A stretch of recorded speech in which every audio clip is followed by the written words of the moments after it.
Bonjour et bienvenue à tous dans cette formation sur Cinema 4D et After Effects. Aujourd'hui, je vais vous montrer comment reproduire dans son intégralité cette vidéo. Nous verrons ensemble toutes les techniques que j'ai employées, de l'importation du personnage à la création de la scène, les modifications ainsi que le paramétrage des animations que nous exporterons de Cinema 4D vers Element 3D.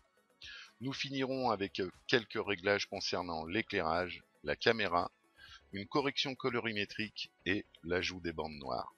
Si cette formation vous intéresse, je vous dis à tout de suite.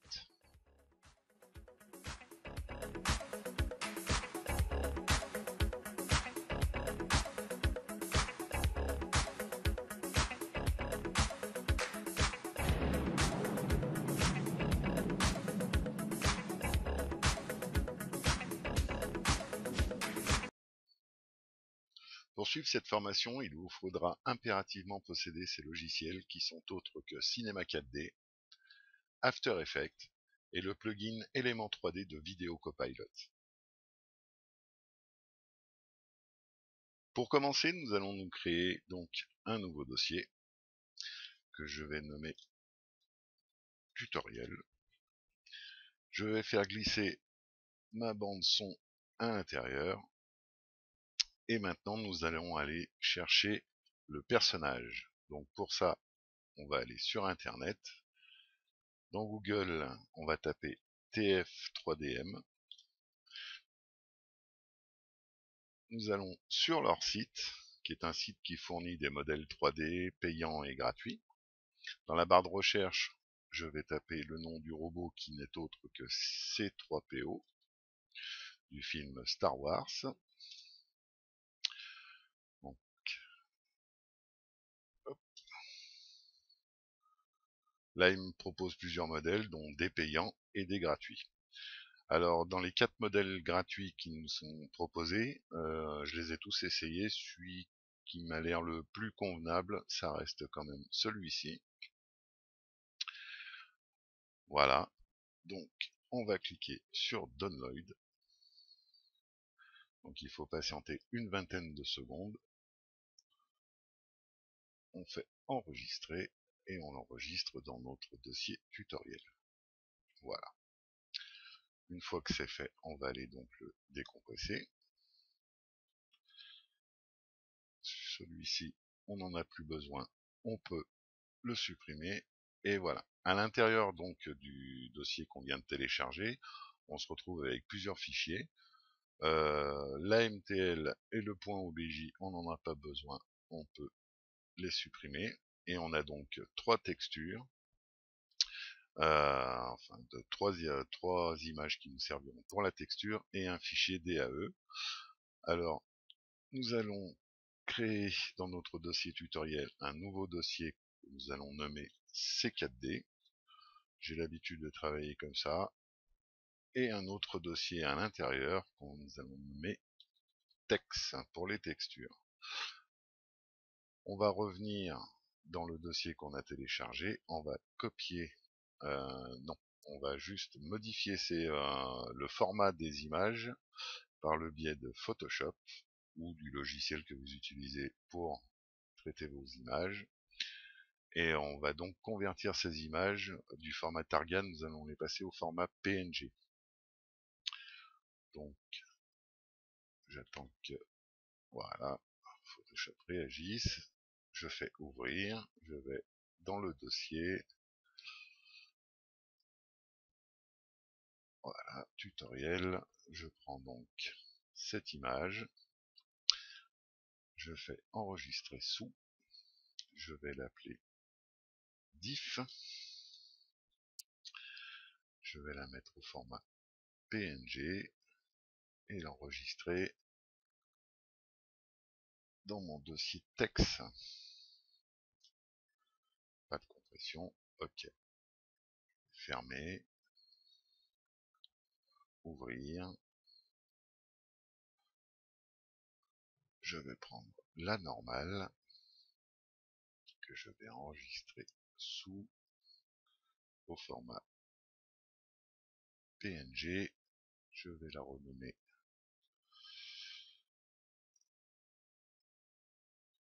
normal. Je vais l'enregistrer dans mon dossier texte. Ok. Et enfin, fermer, ouvrir, et prendre la dernière qui n'est autre que la spéculaire. Je fais enregistrer sous, je vais la renommer spec au format PNG et l'enregistrer dans mon dossier C4D texte enregistré. Alors pourquoi j'ai converti les images du format Targa au format PNG? Tout simplement parce que quand on les utilisera dans Element 3D, Element 3D n'accepte pas le format Targa. Donc ça c'est fait, et maintenant nous allons donc ouvrir le fichier DAE dans Cinema 4D. Dans Cinema 4D, donc, nous allons cliquer sur Fichier, Fusionner, aller chercher donc notre fichier DAE, on fait Ouvrir, ici on fait OK, et là on s'aperçoit que notre personnage n'est pas dans le bon sens, il est allongé sur le ventre. Alors pour le redresser, ce qu'on va faire, c'est qu'on va sélectionner le squelette et le personnage, on va faire alternate G au niveau du clavier pour pouvoir le grouper dans un nul. Le nul, on va aller dans le système des coordonnées, et en rotation P, on va le faire tourner pour le remettre debout, à moins 90. Voilà. Maintenant que notre personnage est debout, on va le modifier au niveau de la position de ses bras.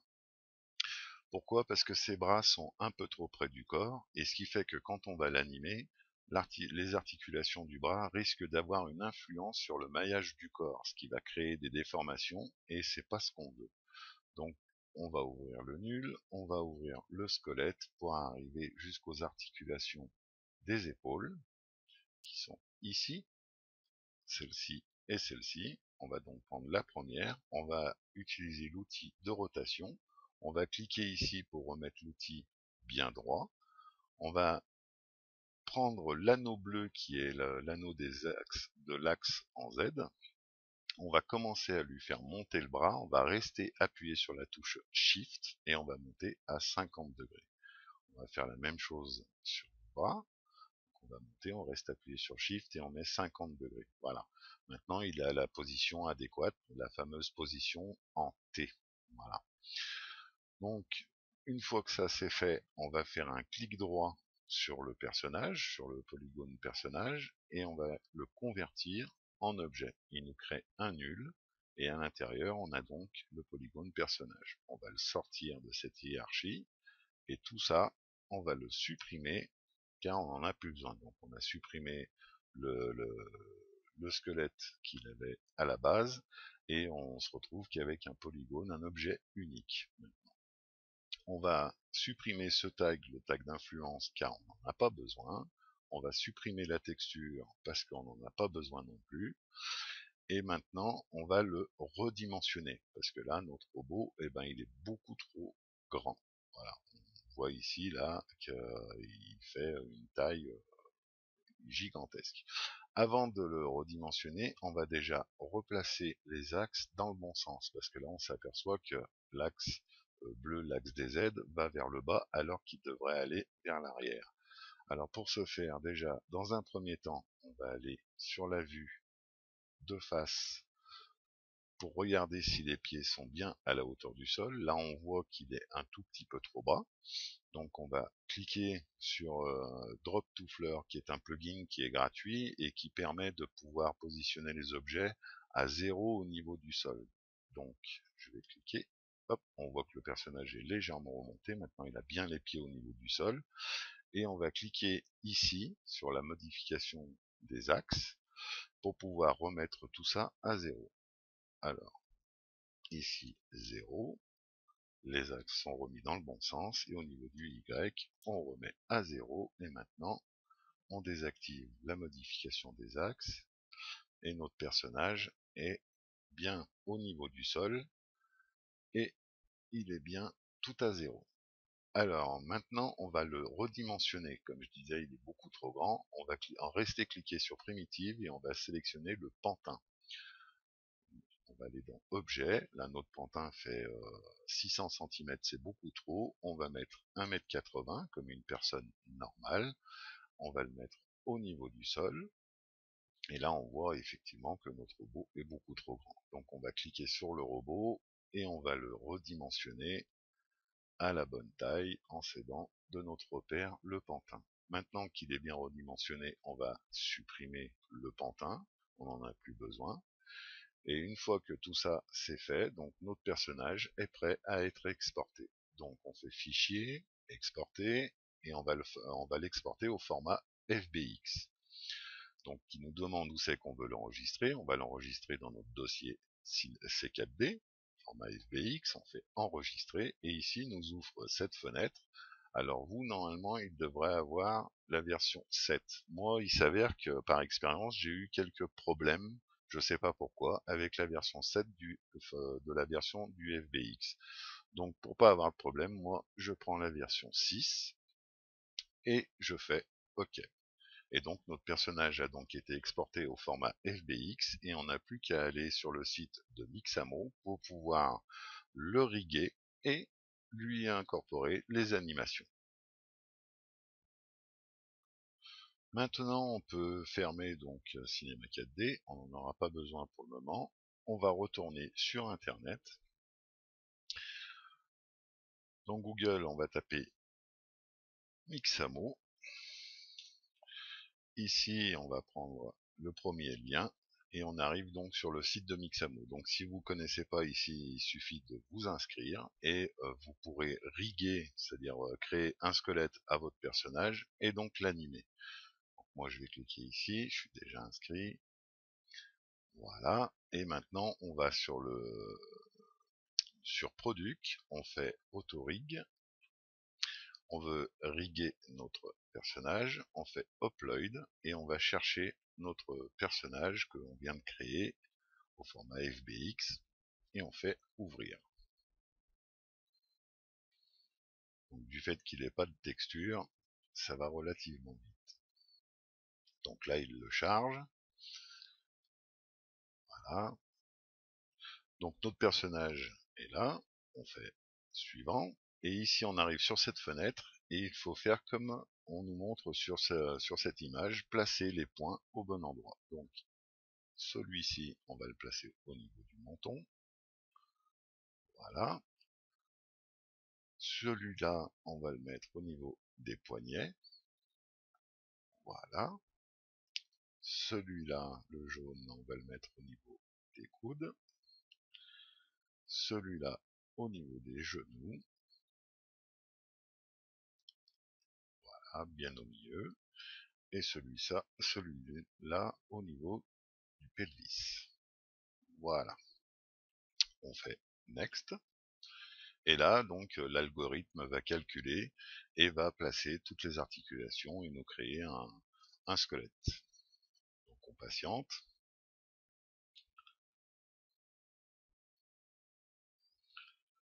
Voilà. Donc, notre personnage, là, on a un premier aperçu d'une petite animation de notre personnage. Donc on voit qu'il a bien les pieds au sol, que les bras, tout ça, tout va très bien. Donc on fait suivant et on va cliquer sur Animate. Donc ici on a une fenêtre qui va nous donner une vue sur les animations qu'on va donc attribuer à notre personnage. On va cliquer sur Film d'animation, on va aller chercher les animations qui nous intéressent. Donc ici on en a 96 par page et il y a 26 pages, donc des animations, il y en a beaucoup.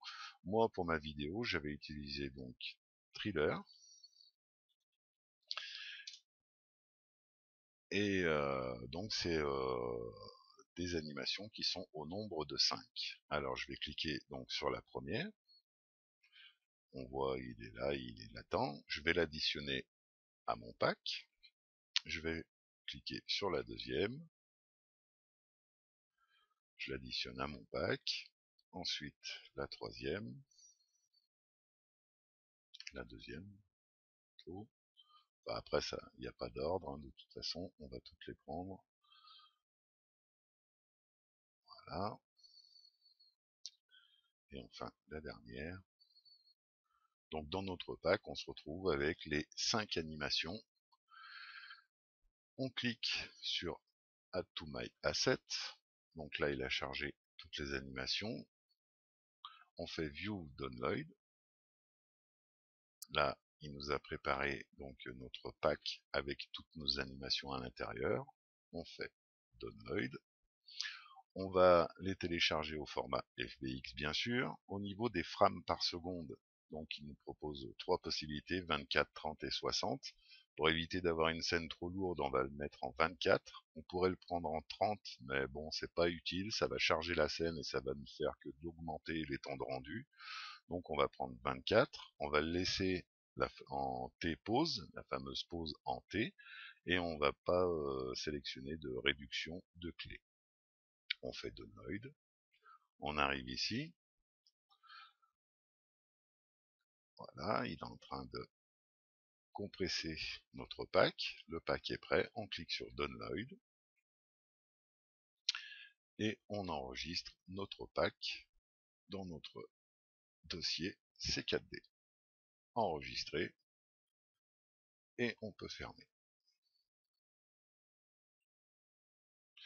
Une fois le dossier, le pack téléchargé et décompressé, à l'intérieur, on se retrouve donc avec notre personnage au format FBX et les 5 animations. Donc, nous allons rouvrir Cinema 4D. On va enregistrer notre scène Cinema 4D sous le nom de CPO underscore anime pour ne pas la mélanger avec la précédente. Et nous allons tout de suite aller dans les paramètres du projet. Et ici, au niveau des images par seconde, on va mettre 24, parce que rappelez-vous que nos animations sont en 24 images par seconde. On fait OK. Maintenant, on va les faire fusionner et on va aller chercher notre robot au format FBX. Donc ici, on touche rien, on fait OK. Et là, on a notre personnage avec son squelette. Tout de suite, on va renommer le squelette parce que les animations et le squelette portent toutes le même nom. Donc quand on les aura tout importés, on va se retrouver avec une multitude de fichiers qui portent le même nom. Donc une fois que ça c'est fait, donc ici si je fais lecture il se passe absolument rien, on est bien d'accord, on va aller donc fusionner les animations. On va prendre donc l'animation, la première, on va l'ouvrir, ici on fait OK, et on va la renommer 0, qui sera notre première animation. Voilà. Qu'est-ce qui se passe? On voit qu'on a notre personnage qui est en position T, et on a un deuxième squelette qui s'est fait, qui est lui en fait l'animation. Alors comment faire pour que notre personnage joue l'animation? Parce que là, si je fais lecture, on voit que le squelette bouge, mais pas notre personnage. Ce qu'on va faire, c'est qu'on va aller sur le squelette de notre personnage, on va faire un clic droit, propriété personnage, et sélectionner le tag changer la cible. Dans le tag changer la cible, on s'aperçoit qu'on a deux fenêtres, une source et une cible. La cible, donc on va cliquer sur cette flèche, on va désigner le squelette de notre personnage. Et dans la deuxième, qui sera la source, c'est donc l'animation, on va cliquer sur l'animation, et là, notre personnage, boum, il prend la position de l'animation. Et maintenant, si je clique sur lecture, on voit que notre personnage est donc animé. Donc on va répéter l'opération, on va aller chercher les autres animations, donc on fait fusionner, on prend l'animation 1, on l'ouvre, on fait OK, donc on voit qu'elle porte toujours le même nom, on va faire double-clic, la renommer, on va l'appeler 1, après vous l'appelez comme vous voulez, on va la mettre en dessous, et on va répéter l'opération pour toutes les animations, donc la 2, ouvrir, OK, renommer, 2, OK, fusionner, l'animation 3, ouvrir, OK, on va la renommer 3, fusionner, on prend la 4, ouvrir,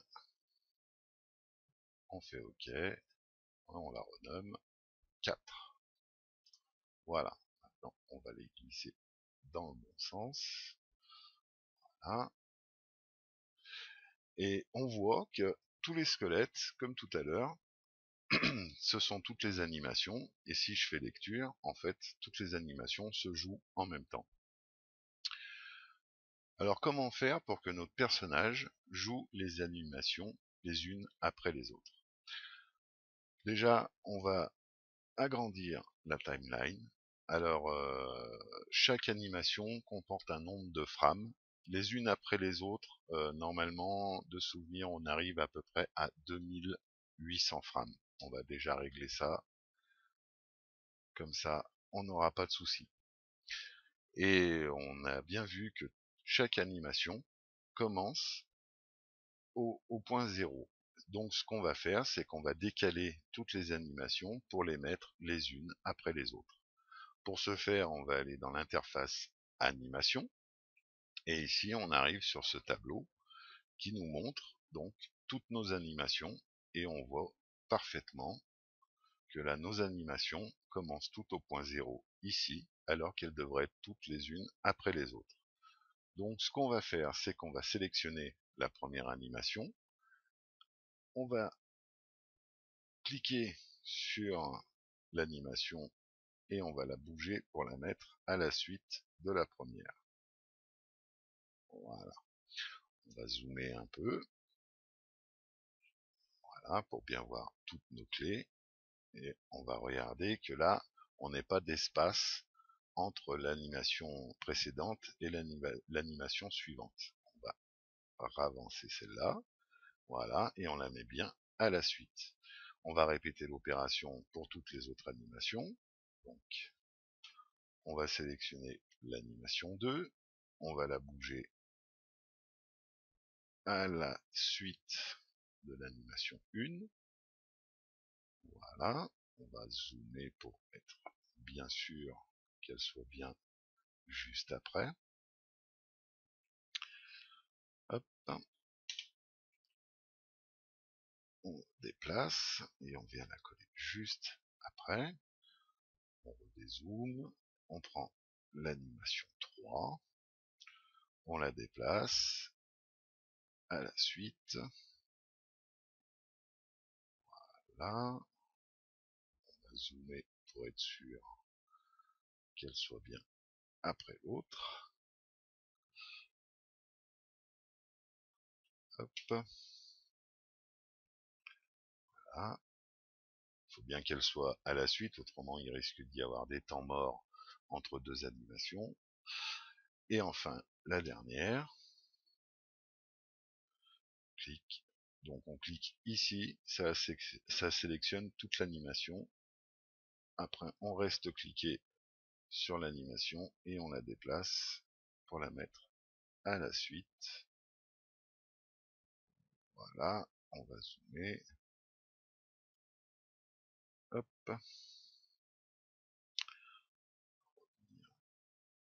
Ici, voilà. Et on va la coller à la suite. Voilà. Maintenant qu'on a fait tout ça, est-ce qu'on a réglé le problème?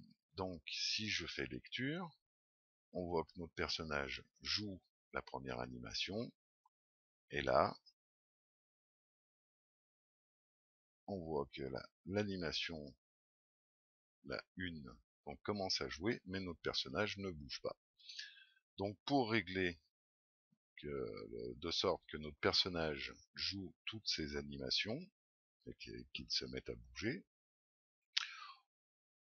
on va arrêter ça, on va venir entre l'animation 0 et l'animation 1, voilà, on va zoomer,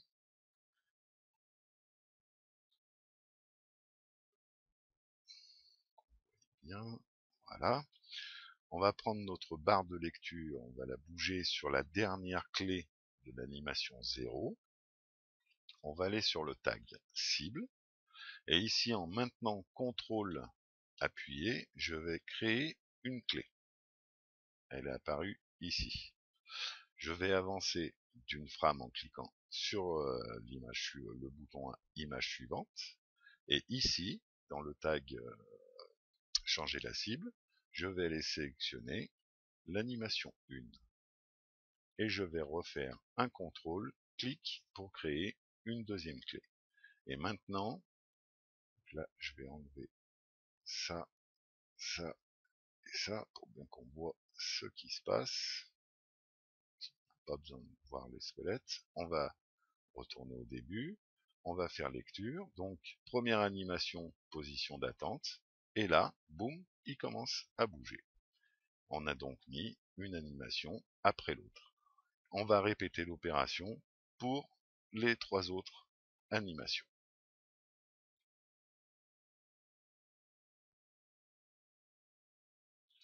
Donc je dézoome. Je viens placer ma barre de lecture ici. Je rezoome. Je viens me positionner au bon endroit. Voilà, je place ma barre de lecture sur la dernière clé de l'animation 1. Je vais dans mon tag cible. Ici, je fais CTRL-clic pour créer une clé. J'avance d'une image. Et ici, je viens sélectionner, toujours dans la source, l'animation donc 2. Et ici, je refais un CTRL-clic sur la vignette source pour pouvoir recréer une clé. Ce qui fait qu'après l'animation 1, il jouera automatiquement l'animation 2. Et on répète l'opération pour l'animation suivante. Donc, je viens placer ma barre de lecture à cet endroit. Je zoome. Je déplace pour bien voir où je suis. Je place ma barre de lecture sur la dernière frame de l'animation 2. Je vais dans mon tag cible. Ici, je fais CTRL, un clic pour créer une clé. J'avance d'une image. Je vais sélectionner l'animation 3. Et ici, je vais recréer une clé pour jouer l'animation après la 2, jouer l'animation 3. Je dézoome. Je viens ici. Je zoome. Je viens me positionner au bon endroit.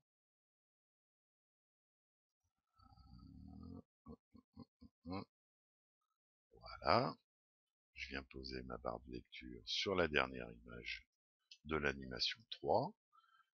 Je refais une clé. J'avance d'une image.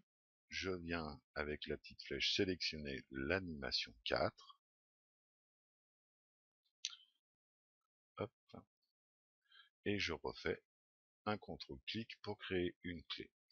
Donc maintenant, si je retourne dans mon interface de démarrage, je me remets au début et mon personnage devrait donc jouer toutes les animations les unes après les autres. Donc première animation, position d'attente, là il commence à marcher. Donc là les animations, on les voit ici. Voilà. Donc il joue bien la deuxième animation et à la fin de cette animation là, il va passer à l'animation suivante et ainsi de suite. Mais on va se rendre compte d'une erreur. Alors c'est pas une erreur de ma part, c'est une erreur des animations de chez Mixamo, mais on va les corriger. Je ne sais pas si vous avez vu, donc là je vais faire une pause, je vais revenir là, j'avance, j'avance, j'avance, il termine l'animation 1, et au moment de passer à l'animation 2, boum, qu'est-ce qui se passe? Et ben voilà, notre personnage se déplace sur l'axe en Z. Donc dans cette étape, nous allons corriger cette erreur.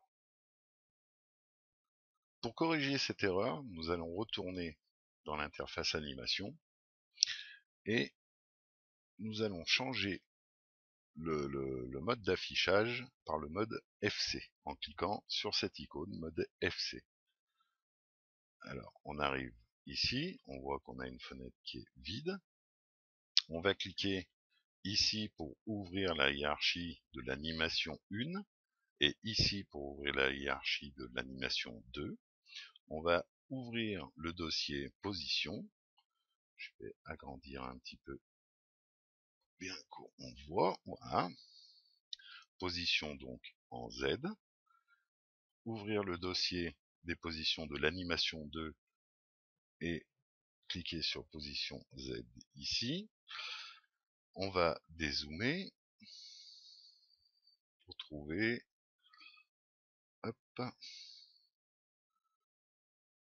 les graphiques. Ils sont...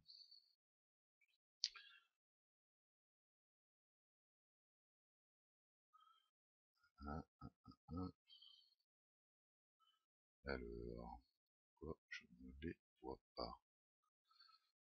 Voilà. Alors, ici, on a les clés de la position Z de l'animation 1.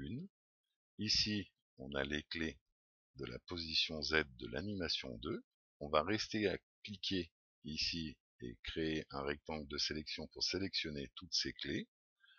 On va appuyer sur CTRL et position Z de l'animation 1 et avec la molette de la souris, on va faire un zoom et là on s'aperçoit que là nos clés ne sont pas face à face. La dernière clé de l'animation 1 et la première clé de l'animation 2 devraient être face à face, ce qui crée le décalage sur l'axe Z. Donc là, je vais zoomer un petit peu à l'horizontale pour bien qu'on voit nos clés. Voilà, donc chaque point représente une clé. Je vais retourner à cet endroit. Et là, voilà, c'est déjà un peu plus explicite. On voit bien le décalage qu'il y a entre ce point-là et ce point-là, ce qui crée le défaut sur l'axe Z ici. Avec la souris, je vais poser ma souris sur la première clé de l'animation 2 en position Z. Je vais rester cliquer dessus et je vais descendre les clés à la même hauteur que la dernière clé de l'animation 2. Je vais continuer à zoomer pour être vraiment précis. Je descends. J'essaye de m'aligner au maximum, donc je zoome au maximum. Là, voilà. On essaye d'être le plus précis possible. Là, c'est pas trop mal. Voilà. Ça va être un défaut qui sera plus visible. Donc maintenant, si je retourne dans mon interface de démarrage, si je fais donc l'animation 1 qui est ici et l'animation 2, donc on voit bien les clés. Si je fais un retour en arrière, on voit bien que maintenant notre personnage change d'animation sans défaut au niveau de l'axe Z. Par contre, on voit qu'ici, on a un défaut sur l'axe X de droite à gauche. Donc on va procéder de la même façon pour aller corriger cet autre défaut. Alors, on va sélectionner la position en X de l'animation 1 qui est ici. En restant appuyé sur CTRL, on va sélectionner la position X de l'animation 2. Si je zoome, c'est ça, on voit que là aussi, on a un décalage. Pour régler ça, on va dézoomer pour avoir toutes nos clés. On va sélectionner la position X de l'animation 2. On va prendre toutes ces clés. On va réappuyer sur CTRL pour avoir les clés de la position X de l'animation 1. On va zoomer. Voilà. Et on va rester cliqué sur la première clé et on va l'aligner sur la dernière clé de l'animation 1. On va continuer à zoomer pour être le plus précis possible. on essaye de vraiment s'aligner, qu'elles se suivent parfaitement. Et donc maintenant que j'ai corrigé mon axe X, si je retourne ici, entre l'animation 1 et 2, maintenant, il n'y a plus d'erreur. Voilà. Donc là, si je retourne au début, il joue bien l'animation, je vais avancer un petit peu, donc il finit. Voilà, il va changer d'animation et il n'est pas retourné ni à ce point-là et ni à un décalage sur la droite et la gauche. Maintenant, il suffit de répéter l'animation, la modification entre l'animation 2 et 3 et l'animation 3 et 4. Donc pour être sûr que vous ayez bien compris la méthode, je vais faire avec vous la modification sur les axes entre l'animation 2 et l'animation 3. Donc ici, je suis à la dernière clé de l'animation 2, et si j'avance d'une frame, je passe à la première clé de l'animation 3. Et là, on s'aperçoit qu'il y a encore une très grosse erreur au niveau des axes en Z et en X.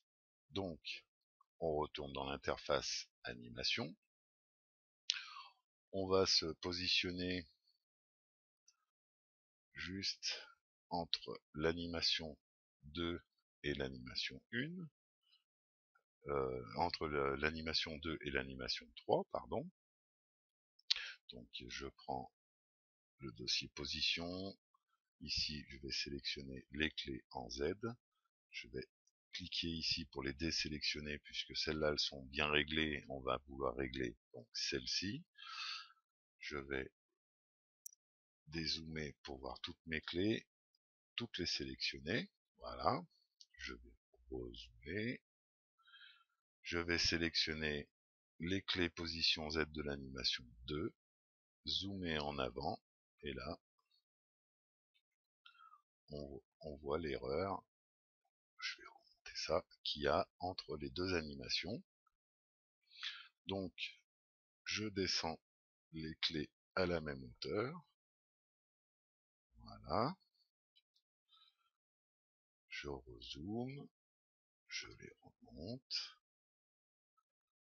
voilà, je zoome au maximum pour être le plus précis possible, voilà, et là j'ai corrigé l'erreur sur l'axe Z. Maintenant je vais répéter, donc je vais désélectionner mes clés, je vais répéter l'opération pour l'axe en X, donc l'axe X c'est celui-ci, donc ici je vais désélectionner celui-là, je vais sélectionner celle-là, j'appuie sur CTRL, je sélectionne les positions X des deux animations, ici je vais zoomer pour voir mes clés, avec la molette de la souris je vais zoomer en avant pour voir le décalage, donc je zoome, je zoome, je zoome, effectivement on voit qu'il y a une énorme erreur, donc je prends la première clé, je reste cliqué dessus et je viens l'aligner sur la dernière clé de mon animation précédente. Voilà. Hop. Alors on fait attention de ne pas décaler les clés d'une frame, on les met bien chaque clé sur chaque trait. Voilà, et là j'ai terminé donc la modification sur l'axe X. Voilà, parfait. Donc maintenant, je clique à côté et je désélectionne mes clés. Je ferme mon animation 2 et j'ouvre mon animation 4 pour aller régler les clés en position Z, ici, sur de l'animation 3 à l'animation 4. Donc, je vais avancer la lecture ici. Maintenant, si je sélectionne ça, je vais avancer là, sélectionner ces clés-là, zoomer, sélectionner la position Z entre la 3 et la 4. Je vais zoomer pour voir mes clés. Voilà. Je me déplace ici, je zoome en avant, je rezoome à la verticale pour bien voir mes clés, et je viens descendre celles-ci pour les remettre au bon endroit. Je zoome, je viens les descendre pour les mettre bien face à face. Voilà, voilà. Donc là, les clés en Z sont modifiées. Maintenant, je vais modifier le X. Donc, je dézoome à la verticale pour avoir toutes mes clés. Je les sélectionne. Je viens sélectionner les clés en X de l'animation précédente. Je rezoome et à la verticale et je rezoome à l'horizontale. Là maintenant je zoome à la verticale et là je viens réaligner mes clés proprement. Voilà. Hop. Et donc mes clés sont toutes modifiées. Je peux les désélectionner et fermer mes animations, retourner dans mon interface de démarrage. Et maintenant, si je vais sur la dernière ici et que je passe à celle d'après, il n'y a plus d'erreur.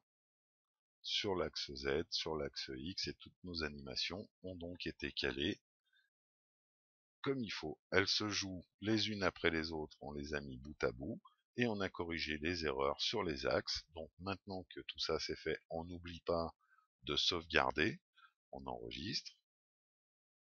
Voilà. Et maintenant, on a donc une animation qui est donc complète. Notre personnage va effectuer les 5 animations les unes après les autres, sans qu'il y ait aucune erreur. Et on n'a plus qu'à passer à la suite. Maintenant, nous allons nous occuper un petit peu de l'aspect de notre robot. Car si on compare les deux images qu'on a devant nous, on voit que le robot qu'on a téléchargé a une texture qui est très mate, qui a un peu la matière de plastique, alors que si on se réfère à une image tirée du film Star Wars, on voit que le robot a une texture beaucoup plus métallique, avec un doré bien plus brillant. Donc pour ce faire, on va retourner donc dans Cinema 4D, et nous allons donc texturer notre robot. Alors pour ce faire, je vais sélectionner mon robot, je vais passer en mode polygone, je vais prendre l'outil de sélection de remplissage et je vais les sélectionner, donc les parties que je vais texturer en métal. Donc je vais pas tout prendre, je vais prendre ça, ça, ça, ça, ça, les épaules, là, voilà, je vais essayer de faire vite. Donc ça lui changera l'aspect et sera beaucoup plus réaliste. C'est important. Ça, là, ça, ça, sélectionner ça, ça, ça, là.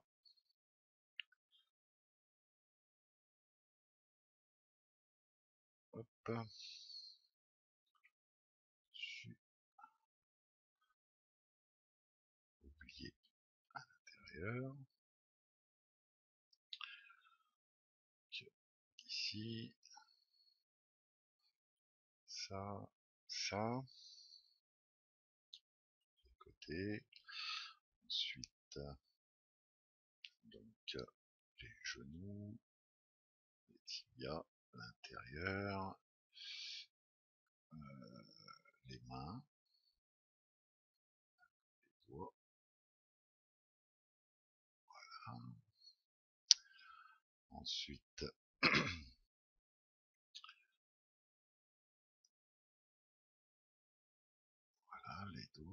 les pieds. Je crois que j'ai rien oublié. Les côtés du genou, voilà. Donc là, je fais le tour. Voilà, très bien. Donc, maintenant que j'ai sélectionné ça, je vais enregistrer ma sélection. Je clique ici. Je vais renommer cette sélection métal. Je l'enregistre. Maintenant, je clique ailleurs pour désélectionner. Je reclique sur mon robot sans, sans sélectionner ce tag, parce que maintenant, je vais faire inverser la sélection, donc intervertir, et je vais enregistrer cette sélection, et je vais l'appeler intérieur. Voilà. Donc maintenant, je vais lui créer donc deux textures. La première que je vais donc appeler métal.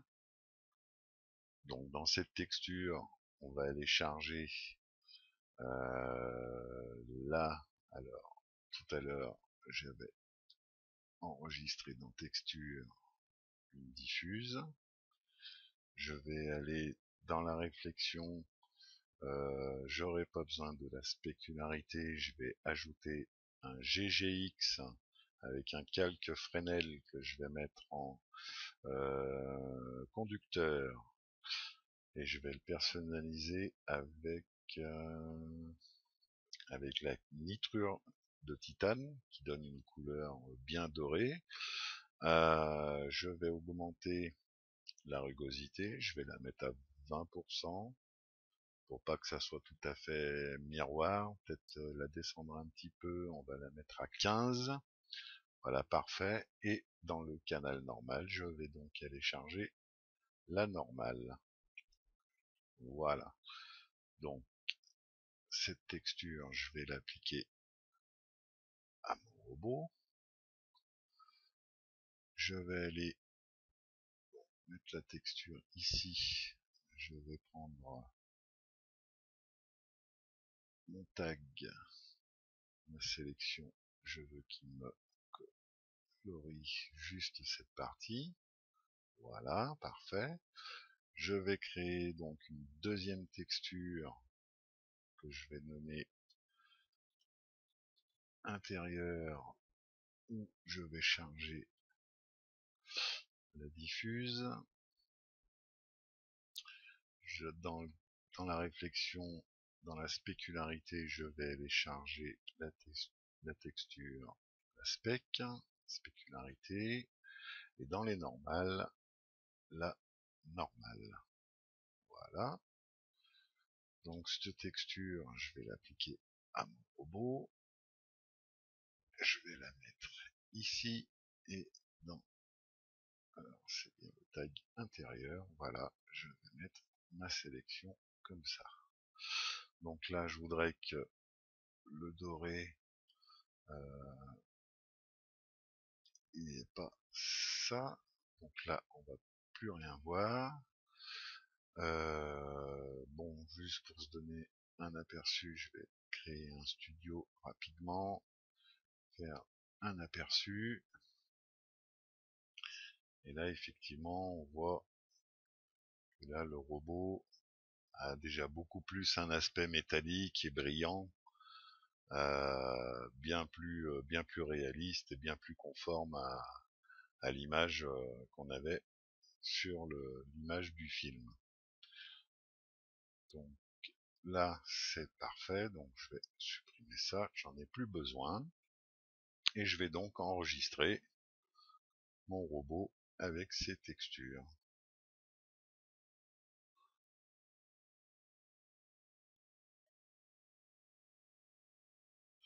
Maintenant, dernière petite modification concernant la géométrie.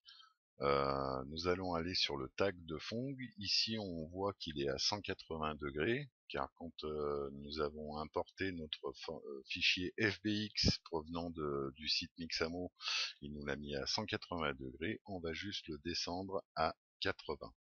ce qui va toujours lisser un petit peu la géométrie et faire ressortir un petit peu plus le relief. Voilà. Maintenant, nous sommes prêts pour pouvoir faire notre export. Nous allons donc exporter notre robot ainsi que toute son animation en une séquence de fichiers .c4d. Pour cela, nous aurons besoin d'un plugin. On va aller donc sur Internet et ce plugin est gratuit. Il s'appelle SteadyBake, qui est téléchargeable donc sur ce site. Alors on clique ici et donc ici on peut donner ce qu'on veut. Après il reste quand même gratuit. Là il l'annonce pour la version R15 de Cinema 4D. Moi je sais que je l'ai sur la R17 et sur la R18 et ça fonctionne donc très bien. Donc on clique sur Download et il n'y a plus qu'à l'enregistrer, le décompresser et le coller dans le dossier plugin de Cinema 4D. Donc une fois que ça c'est fait, donc là je vais réenregistrer mon robot pour être bien sûr que tout a bien été pris en compte. Je vais passer en mode objet. Je vais sélectionner mon robot. Je vais dans module externe. Mon plugin SteadyBake est ici. Je clique sur Rec. Et ici, je vais aller sélectionner donc un dossier. Donc dans mon dossier tutoriel C4D, je vais créer un nouveau dossier que je vais appeler séquence. Je fais OK. Ici, il y a cette fenêtre qui s'ouvre. On clique sur fil série, le Fong à 80, les trois, le draw, le pré-roll et le use texture, tout coché. Et ici, je fais donc OK. Et là, il va rejouer toute l'animation et enregistrer un fichier C4D pour chaque frame, c'est-à-dire qu'il va faire donc 2800 fichiers. Donc on va le laisser travailler. Voilà, il a donc bientôt fini. 2800. Voilà. Donc notre robot ainsi que toutes ces animations ont été exportées. On va aller vérifier que il est bien fait l'export. Donc ici on se retrouve bien avec 2800 fichiers .c4d qui sera donc notre séquence qu'on pourra importer dans Element 3D via After Effects. Donc avant de commencer, nous allons avoir besoin d'un pack pour After Effects qui s'appelle le pack Star Wars, qui est un pack qui est gratuit sur le site de Vidéo Copilot, qui est téléchargeable donc ici.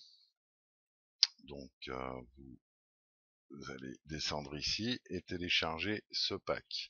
Alors pourquoi on va télécharger ce pack? Tout simplement pour récupérer ce fameux couloir qui fait partie du corridor, qui est le corridor qui a été créé par l'équipe d'Andrew Kramer de Video Copilot pour le besoin du film. Donc le pack est gratuit et on va pouvoir donc s'en servir. Donc on le télécharge et puis on l'installe dans Element 3D. Donc maintenant nous pouvons aller sur After Effects. Ici nous allons créer une nouvelle composition. Cette nouvelle composition nous allons la renommer C3PO. Ensuite, au niveau de la taille, nous allons la faire en 1280 par 720 avec une cadence d'image à 24 et une durée de 2 minutes. On clique sur OK. Ici, on va faire CTRL Y pour pouvoir créer un nouveau solide. On va le nommer élément. On va le faire à la taille de la composition. On va cliquer sur OK. Ensuite, on va aller lui mettre un effet Vidéo Copilot élément. Ceci étant fait, on va rentrer dans la scène setup. Ici, on va décocher Add to Group et on va aller faire File, Import et on va importer notre séquence qu'on a créée au fichier, les fichiers C4D.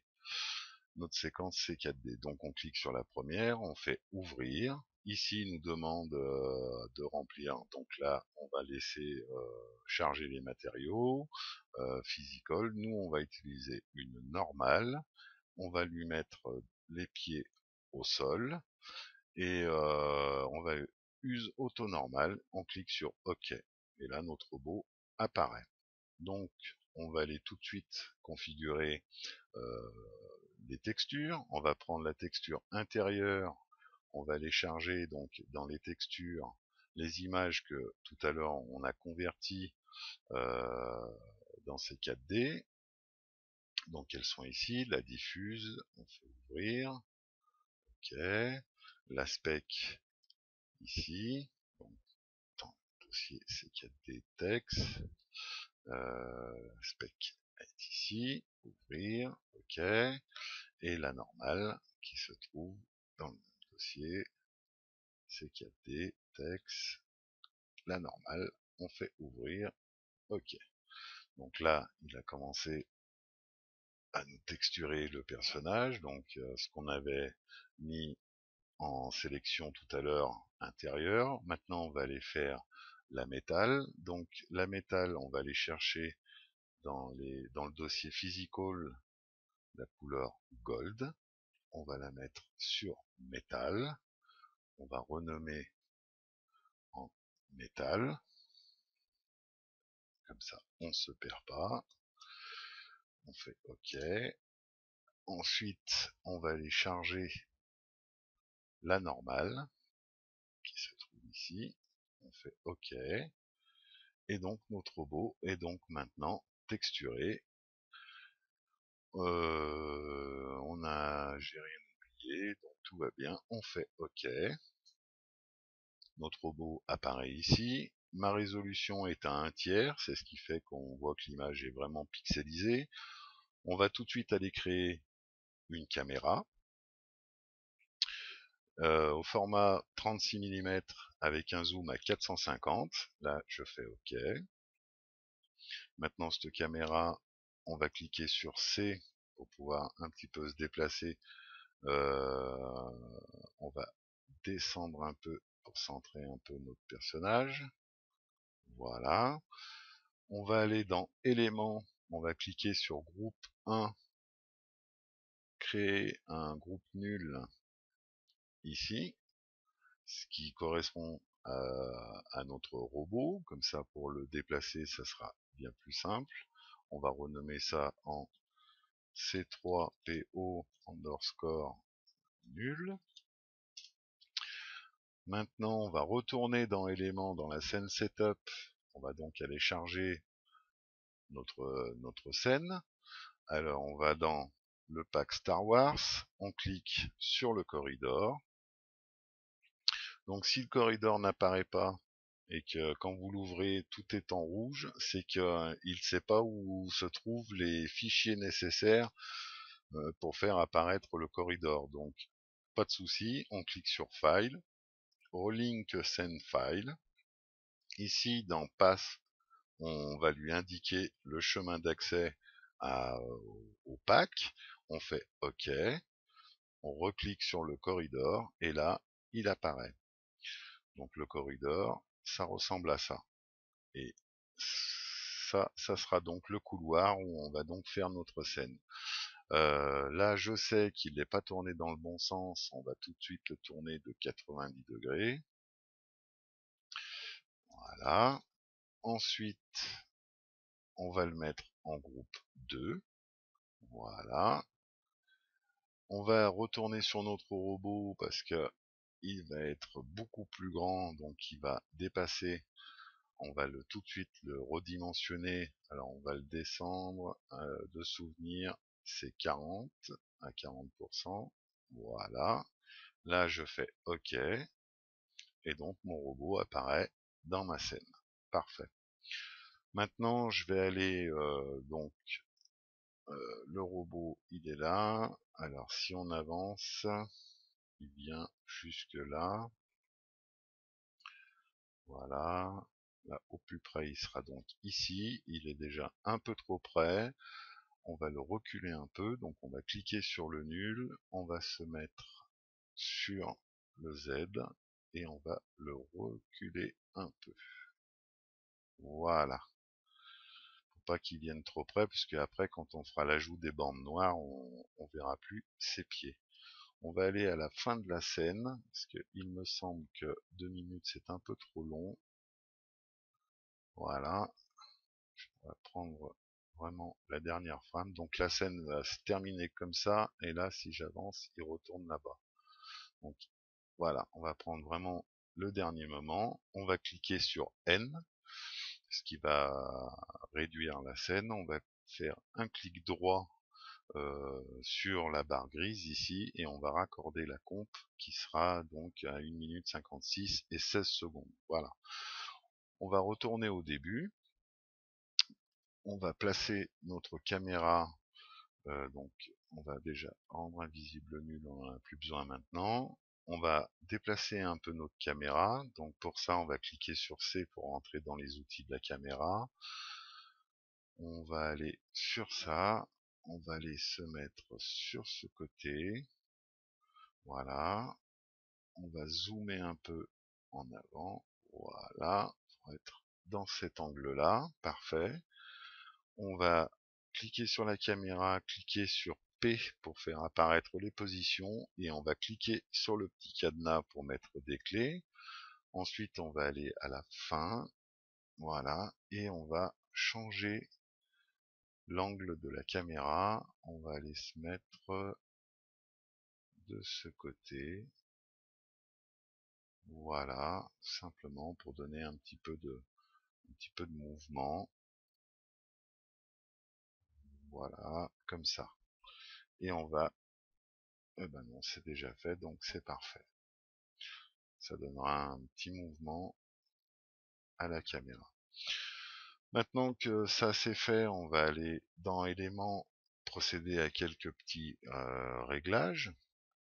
Donc on va aller dans le render setting, on va activer l'occlusion ambiante, voilà, ce qui va changer un peu la couleur. Je vais l'augmenter, je vais la mettre à 3, ouais, 3. Je vais mettre un peu de multisampling. Alors, faut pas trop abuser, puisque après ça rend les temps de rendu beaucoup plus longs. Ensuite, je vais dans le fog, je vais rajouter un petit brouillard.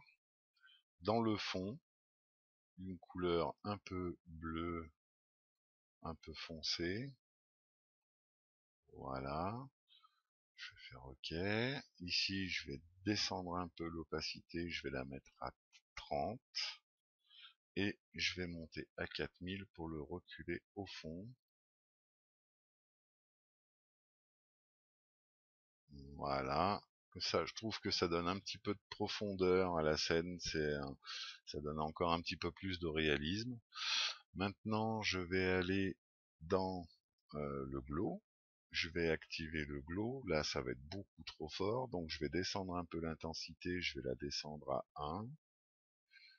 Et le radius, je vais le descendre à 1. Alors, on va chercher. Voilà, là ça devrait pas être trop mal. Donc pour mieux se rendre compte, on va se mettre en intégrale.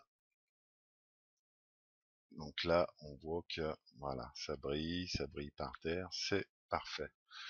Maintenant, je vais aller activer. Alors, je vais me remettre en 1/3. Je vais aller dans les outputs. Dans les outputs, je vais dans le sampling aliasing, non, ça je veux pas y toucher. Ici, au niveau du multisampling, je vais le passer, non, je vais le laisser à 8 et je vais mettre un petit peu de super sampling, je vais le mettre à 2, ce qui va améliorer un petit peu la qualité de l'image. Ensuite, là, j'ai plus rien à toucher. Là, je vais aller activer les shadows. je vais aller les passer à 2048, ce qui va donner un petit peu plus encore d'effet. Qu'est-ce que j'avais modifié? Donc, alors maintenant, je vais rajouter une lumière. Donc ça sera une lumière ambiante à 50, qui elle est déjà faite. Ça va éclairer un petit peu la scène ici. Je vais en créer encore une deuxième en concentré avec une intensité de 300, 330, voilà, ouais, 330. Je vais cliquer sur OK. Par contre, alors je vais cliquer sur la lumière et P, et là je vais la remonter pour qu'elle éclaire vraiment par-dessus au maximum. Voilà, ce qui va éclairer le couloir. Donc on n'hésite pas, faut y aller. Voilà, voilà. Donc pour mieux se rendre compte, on va se passer en deux vues. Là, on est dans une vue de haut, donc on voit à peu près la lumière où elle est. On continue donc comme ça. Ici, on va la redresser un petit peu pour la mettre vraiment par-dessus. Voilà, très bien. Maintenant, je vais rentrer dans les options de la lumière. Je vais aller activer l'ombre, ce qui va noircir un petit peu la scène. Je vais descendre son intensité à peu près 80%. Je vais augmenter sa diffusion à 15%. Voilà. Ça donne un petit effet assez sympa. Donc je reviens sur ma vue normale. Je suis bien à 100%. Ok. Qu'est-ce que j'avais modifié d'autre? Donc quand mon personnage est au plus près, il se trouve à peu près ici, donc c'est parfait, on le verra très bien. Maintenant je vais aller créer un calque d'effet que je vais renommer tout de suite CC pour correction colorimétrique. Dedans je vais aller charger un effet de teinte et une courbe. Hop. Donc au niveau de la teinte, je vais la diminuer à environ 20%. Voilà. Et au niveau de la courbe, je vais replaquer un petit peu mes noirs, mais pas trop, et augmenter un petit peu mes blancs. Voilà, ce qui a tendance à rééclairer un petit peu la scène. Parfait. Maintenant, je vais aller changer donc l'environnement. Alors, pour l'environnement, j'avais fait comme ça. Bon, choisir un autre environnement. On va sélectionner.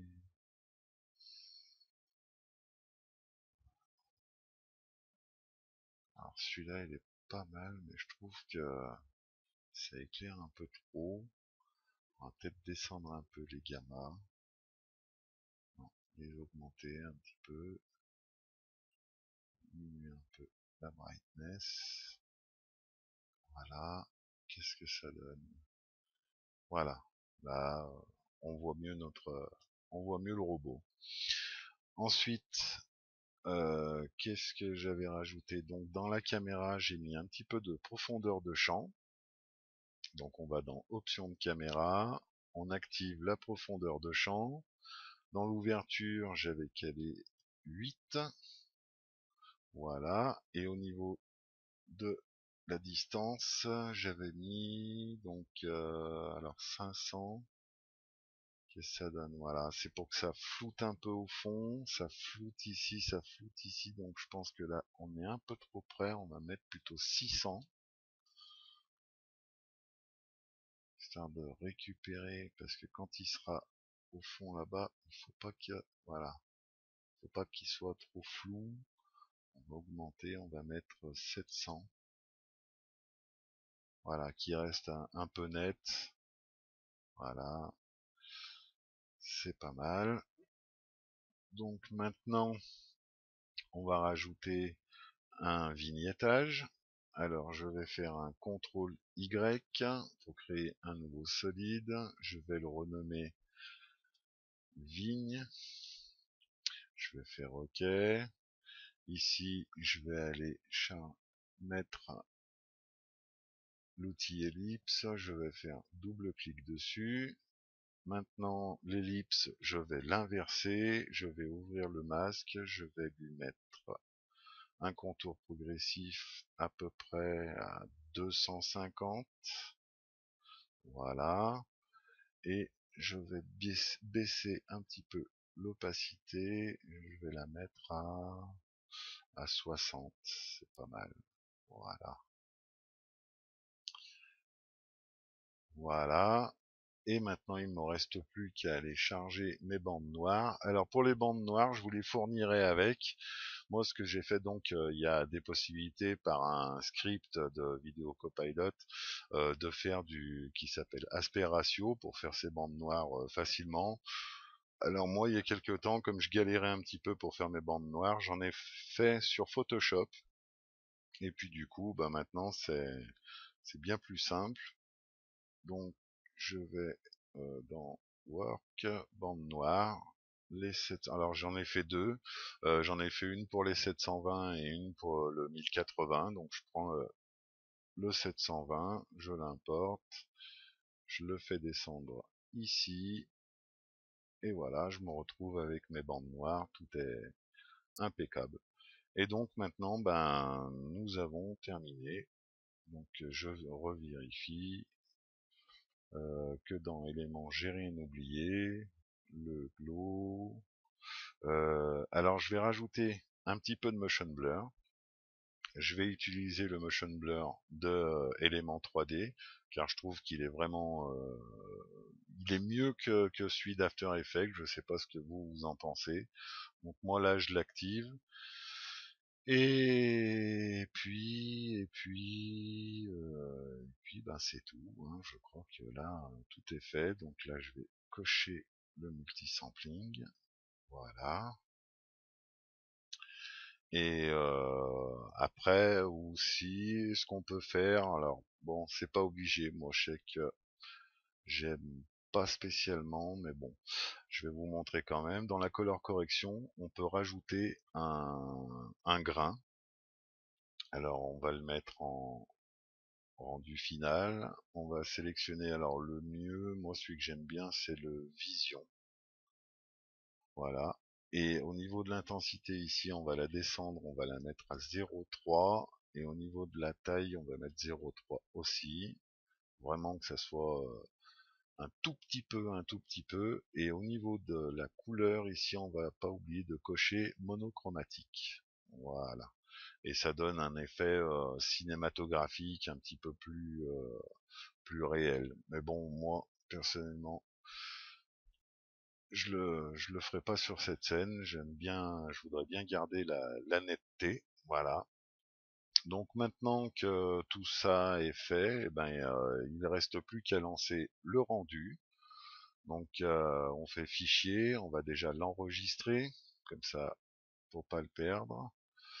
Donc on va aller dans tutoriel, ici, et on va l'enregistrer. Voilà, C3PO. Là, je fais enregistrer. On clique sur fichier, exporter, ajouter à la file de rendu, le rendu optimal en 24 images par seconde. Le format, je vais choisir du QuickTime avec une qualité à 100. Le son, eh ben ici on n'en aura pas, donc on peut le désactiver et définir l'endroit où on veut l'enregistrer. Donc ben, au niveau du tutoriel, très bien. on fait enregistrer et voilà. Alors on pourrait très bien rajouter la bande son ici.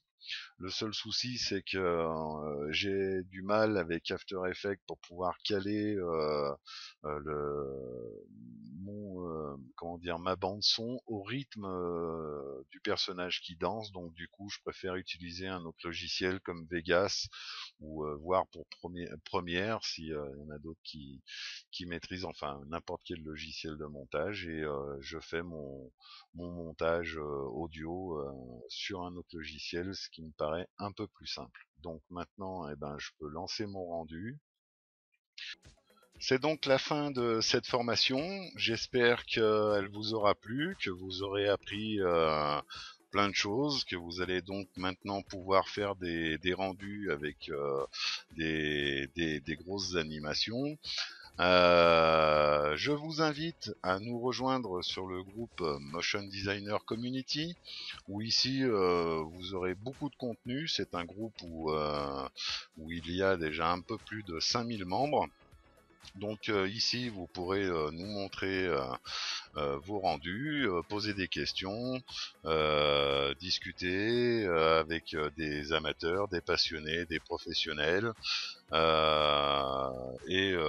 J'espère vous y voir très bientôt. Voilà, c'est tout pour moi. Donc maintenant, il ne me reste plus qu'à vous souhaiter une bonne fin de journée. Et puis, j'espère vous retrouver très bientôt dans un autre tutoriel.